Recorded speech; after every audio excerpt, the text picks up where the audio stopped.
Hello, everybody. I hope everyone's doing well. So there was a incident after I made a video of my dog running around in the dog park and basically having a good time. And a dog showed up there who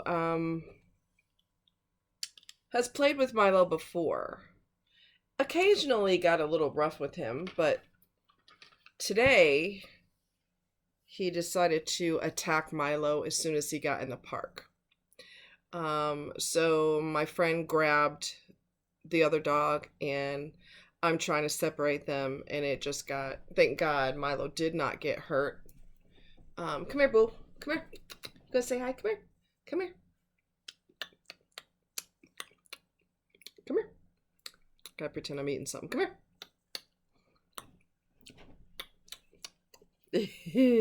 Why is your eye so red on the camera? Oh, it's because of the, okay, it does that, right? Say hi, I'm a big horsey. Anyway, he's fine. I looked for blood and there wasn't any, so he was fine. Um, I don't know why that dog did that, but we left immediately afterwards to, obviously, right? Um, it's just another thing too. If your dog, okay, we're gonna go there. If your dog doesn't have social skills or your dog is unpredictable around other animals, they don't have any business being in the dog park. Let me repeat that. They have no business being in the dog park. They're triggered like that. It is crucial that you know, socialize your animals when they're young, when they're puppies. You are to socialize them with people and animals. Okay? All animals, all people. People tall, short, skinny, not skinny, in a wheelchair, on crutches, beard, no beard. That's what I was told whenever I you know, whenever I had him as, when he was a baby. Um Bear with me, I'm in pain. There's rain today, so I'm getting rain pains. So my achy foot where I fractured toes is not being really nice to me right now. So bear with me, but your dog needs to be socialized with other people. And if they're rescues, you have no idea if they're socialized. If they're puppies when you get them, socialize the hell out of them with everybody and every dog, cat, bird, beetle, every animal, dogs in particular, they have to be socialized. Otherwise, things like this happen. Unpredictability and violence out of nowhere with no rhyme or reason. Another thing, if you're going to bring your dog to the park, why don't you clean up after them? There's no excuse not to. There's plastic bags, disposable bags, and you wear it like a glove. You pick it up, you turn the bag inside out. There's a little white band on there, and you use that kind of to keep the bag shut. Okay? That's all you have to do. Other people's dogs don't need to step in your dog's turds. I'm just saying. Don't be gross. And socialize your animals, especially when they're puppies. So let's talk about communication. Can you not knock down everything, you big horse? He's determined to get in my lap, whether I want him in my lap or not. Okay, 5 easy ways to communicate better in your relationship. Let's get to it. I'm going to get past all the BS because there's a whole bunch of... So let's get past that. Ask open-ended questions. Communication is not just about talking about each other's days and saying what you each had for lunch. It's about being able to dig deep and get to know this person as well as you can. It's not always easy to dig deep, especially for those who have never been comfortable talking about their feelings. And it's not necessary to make every conversation a heart-to-heart. There are ways to do this without pressuring your significant other to spill their deepest secrets. For example, instead of asking yes or no questions like, did you have a good day? Try asking more open-ended questions like, how was your day? Yes, they may respond with a brief non-answer, good, fine, or the same. But asking open-ended questions gives them an opportunity to share more if they choose to. Keep in mind that not everyone opens up very easily. Be patient with your partner if they are not sharing all the time. We set boundaries around our emotions, and everyone's boundaries are different. So be mindful and respectful of their emotional boundaries, and they should be equally mindful and respectful of yours.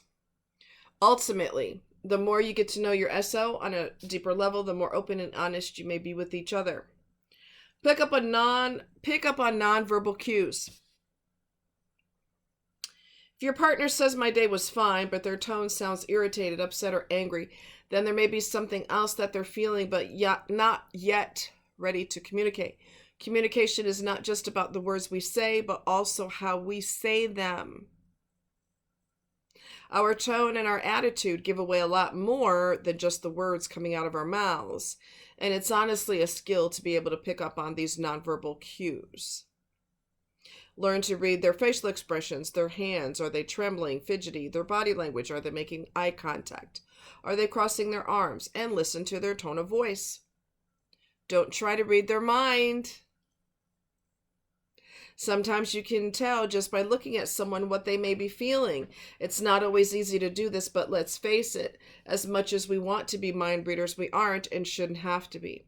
So if you're not sure what your partner is feeling, ask them. If you're the one holding things in and expecting your partner to read your mind, take a moment to appreciate the fact that your partner is making an effort by asking you what's going on rather than ignoring the problem. Bear with me, y'all. Every now and then I gotta skip off the scene here because it's warm. Whew. Do your best to let them know how you're feeling when you're ready to open up about it. It's not healthy to say you're okay when you're not and then get mad at your partner for not figuring it out. Be honest about how you feel to the best of your ability and try to express it in a healthy way before it gets to the point where it blows up and someone says something they regret. Okay? Conversations are a two-way street. As you communicate with your partner, take note of how many times you say I, you, or we. If the conversation is mostly about yourself, it's not really a conversation. Remember to turn it back to your SO and ask questions about how they feel, what their thoughts are, and what's going on with them. If you find that you're saying you a lot, what is the context? Are you pointing fingers and placing blame? Relationships are about both people, and each should have an equal say about things. Both people need to feel heard and be able to share what's on their mind.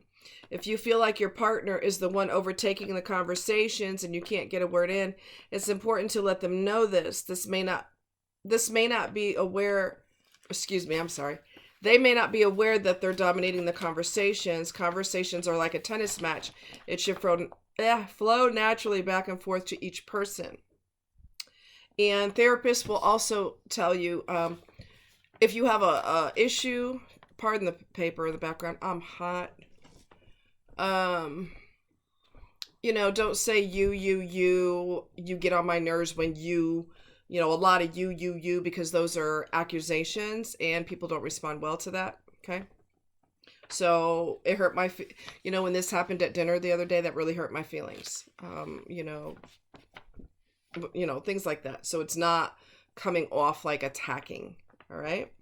Set aside time to talk. My partner and I recently moved in together. We were warned by practically everyone that it's a make or break situation for couples. We were nervous, but we both had an arrogant attitude of, we got this. We've always been great at communicating openly and honestly with each other. We had no idea how living together would change the way we had to communicate, but it certainly did. First 3 weeks, they bickered constantly. They were so upset about the bickering that they ended up bickering about the fact that they were bickering. Yes, we had about 3 weeks straight of this because we are so not that couple. We finally sat down and talked it out. Holy crap, all of a sudden I am so hot. Being a woman really sucks. Okay, it sucks. Let me fix this. Can I adjust that at all? I'm going to try. I don't know if it can, but I'm going to try. Give it a whirl. Get back over here. Okay, let's see. All right, that might work. I don't know. I don't want to look like a floating head. Oh, God, I'm hot. And then I've got a beast laying in my lap. I wonder who that could be. Anyway, moving right along. I could feel his body heat, and that ain't helping. Okay. We had to learn a completely new way of being with each other since we were now sharing the same space. We talked about the things that mattered, like how to spend our money, and the things that ultimately didn't matter, who takes out the trash. Talking about these things were crucial because we would have never known what actually mattered to the other person had we not sat down to discuss it. Okay? We learned that none of our bickering was about the actual things we were fighting about, but rather it was about not feeling heard or appreciated. From that day on, we decided to have what we call a base sesh, basically a base session. A weekly session where we set aside an hour to speak our mind in a judgment-free space. This allows us to feel heard and respected. Obviously, our hour-long base sesh may not work for everyone, but it definitely works for us. We've been able to avoid larger conflicts, actively listen to each other, and bond and feel closer to each other because of our base sessions. We may talk every day, but with both of us being so busy with work and life, it's nice to set aside time for something a little deeper. Tell them what you need from them. Okay? Sometimes I just want to vent and feel validated by having my partner support me by saying, yeah, that really sucks, I'm sorry. Other times I want advice. Like I said before, none of us are mind readers. So it's important to keep your partner informed so that you're on the same page. Say something beforehand like, I need to vent right now and I'm not looking for any advice, just your support. Or I really need your advice on this situation. We'll let them know exactly what you need in that moment. Being direct about what you need can alleviate some of the miscommunication or stress in a given situation too. By letting them know ahead of time, we can maybe prevent these unnecessary disagreements brought on by miscommunication. Communication is a skill. Okay? Ultimately, it's a skill, which means there's always room for improvement. Work together with your partner to figure out how you can maintain healthy communication and stay on the same page. Be as honest, direct, kind, and thoughtful as you can. Whether it's with a base sesh or simply making a bigger effort to open up to each other. So this is going to be found on joinonelove.org. Joinonelove.org. I must have a piece of hair in my eye because it is driving me nuts. Yeah, joinonelove.org is the site. Okay. And you just put in 5 easy ways to communicate better in your relationship, and I'll try to remember to put that in the description. So anyway, communication is like super, super, super crucial. It really is. Non-accusatory communication, okay, is really the key. And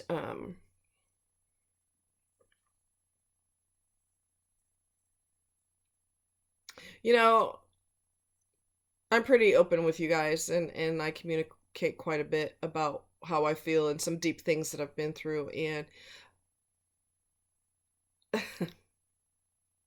somebody had asked me the other day when I talked about the manipulation ship that I was in last year, because this person is a manipulator, a liar, a cheater, a thief, because he stole one of my personal items and refused to give it to me. So he's basically a thief also. Wants his parents to die so he can get their belongings. He's disgusting on every level there is. And she asked me, what were the red flags?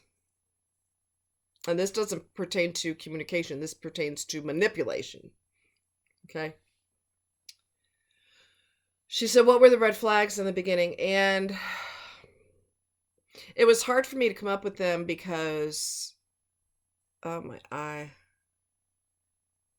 What is going on? I think I'll remove it and pop it in a water and then I'll put it back in. Just kidding. Or am I? The red flags were so subtle that they're hard to, let me see, could I,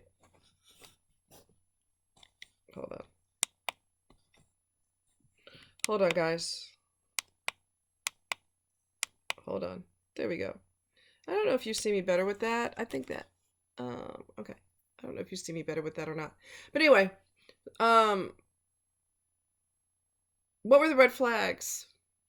They're so subtle.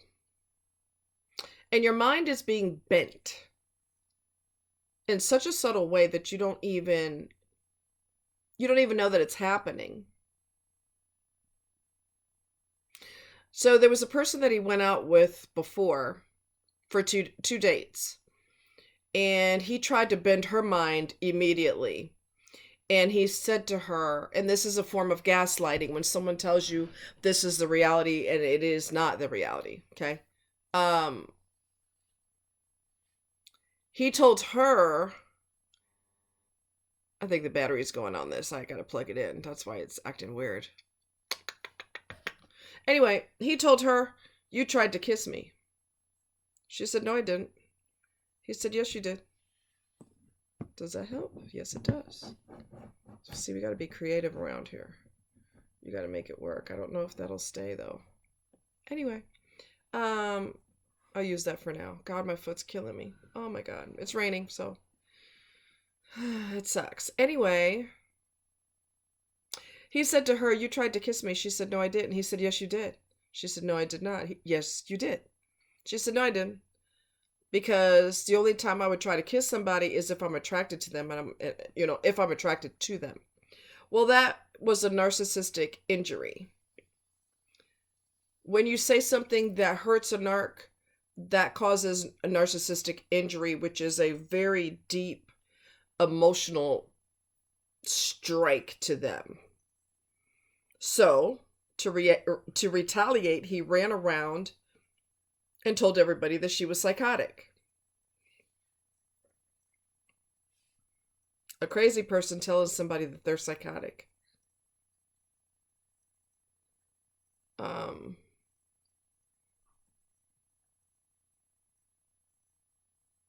There were bigger things that I noticed. I noticed later, not right away, that he hated spending his money, his precious money. I told you that. What else? No, Milo, listen. Hey, you're gonna knock all my whole thing I got going on. You're gonna knock it down. Dude, really? Dude, seriously? Really? I love you dearly, but you got a big old head on you. And it's in the way, okay? Anyway.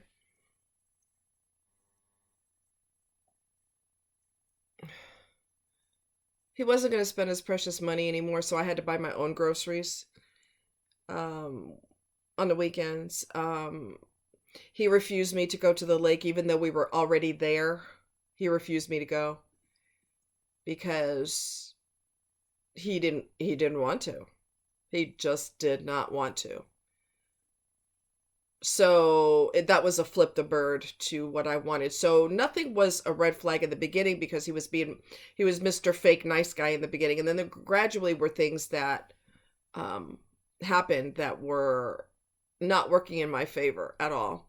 And then as time went on, there were bigger and bigger problems, and they were coming so hard and so fast. So they were real obvious that they were serious issues. And one of them being me, I've said this before, it doesn't feel any better.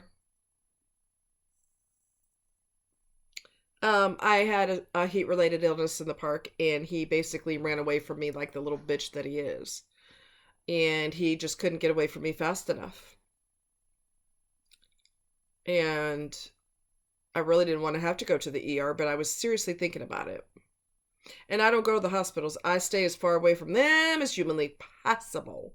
And I was on my own when I dealt with that. I would strongly fucking advise that if you're in a relationship, that you don't fucking do that. That you don't leave somebody. Well, then again, he's a narcissist, right? He's mentally ill. He's got brain damage. He literally has brain damage. So you can't expect someone like that to give a flying frick about you, your dog, your cat, your goldfish, okay?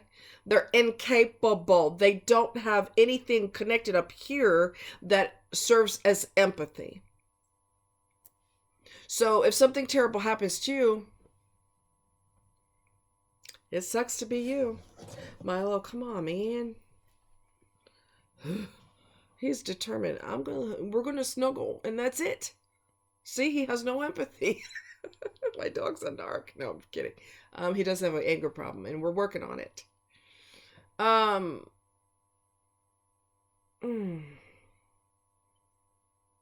Someone is ill, and you're just like, I'm getting the freaking hell out of here because I'm not getting my whatever's going on in my day. I don't. That's not part of it. That's not going to be part of it. No, no, no, no, no. Hey, hey, hey.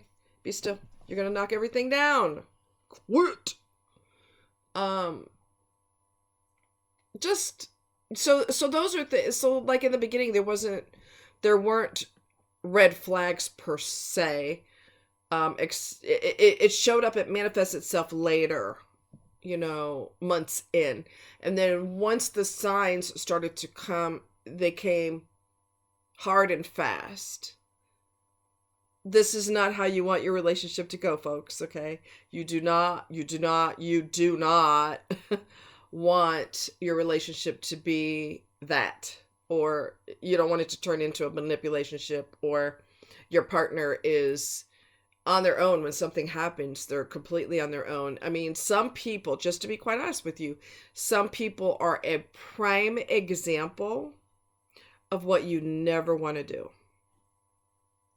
And individuals like that rattlesnake are a prime example of what you never, ever, ever want to do in your relationship. You don't want to be cold-blooded. You don't want to be dead inside. You don't want to be a liar, a cheat, a manipulator, a thief. You don't want to be any of those things because your relationship is going to fall apart. Okay. And of course, gaslighting. That's not what was said. That's not what was done. And it's all lies. It's all complete lies. I don't know what's going on. Frick. Anyway. I really, I have a problem with people who are really nasty and hateful and manipulative. I just got a real problem with that. Let me see if I can do this way.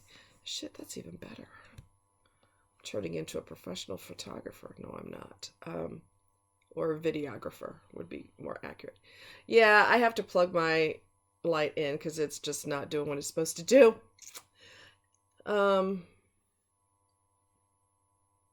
I do believe in karma. And when people deliberately harm other people or subject them to harm, I do believe karma's coming for them.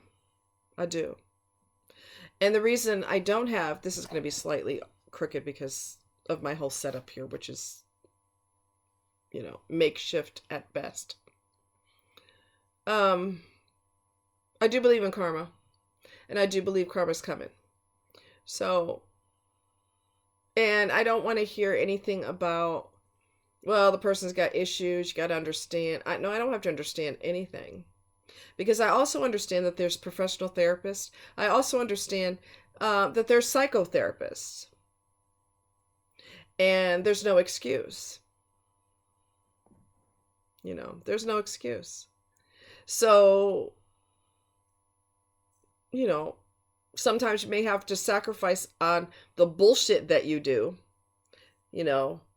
and you may have to not do that anymore for a while because that money needs to go towards your therapy.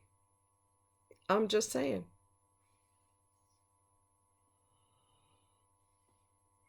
I'm just saying. There's no excuse. There's psychotherapists and there are medications and all kinds of things. So there's no excuse. Absolutely no excuse.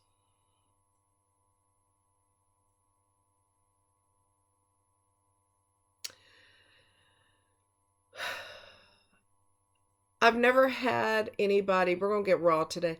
I've never had anybody genuinely love me. Never. Not once. Friends, yes. Relationship, no. Never had that. And the lack of quality people that are out there, and there's a serious lack of decent people. Y'all know this. I don't know if it's ever going to happen. I know that I'm not going to deal with mentally ill people. I'm sorry, I'm not. I've been dealing with them ever since I was born. So I'm not dealing with that. But the others are avoidance. Like they can't give you, they're not necessarily outwardly mean, but they're emotionally devoid because their emotions go to themselves because they're avoidance. And I'm not dealing with that either. So I don't know. It just looks bleak. Honestly, it looks bleak. The future just, thank God I'm independent. I can do on my own and I can be on my own. I don't freak out because I'm not with somebody. Um, and I'd rather, I'd rather be alone than deal with another person's lying ass bullshit, their mental illness and their bullshit. So, anyway, I'm trying to sit straight because I'm going this way. I just did a makeshift thing and I'm not using my, I'm using the computer, so I'm not using my stand or whatever. So, anyway, just some random thoughts. They're just coming through my head, you know. Anyway, you guys take care. Communication's the key to everything. It really is. Uh, Without communication, it's like trying to make a cake without the batter. It's just impossible. It's impossible. So make sure you keep that in mind when you talk to your partner, and make sure that you communicate with them, and make sure that you don't, if you do have mental health issues, get some help. Get some help because it's not fair for your partner to have to deal with that because you refuse to do something about it. There's no excuse. There's so much help out there. So much help out there. Okay? Get some help. Get some help. All right? All right. Anyway, you guys be good, and I will talk to you next time. All right. Bye-bye.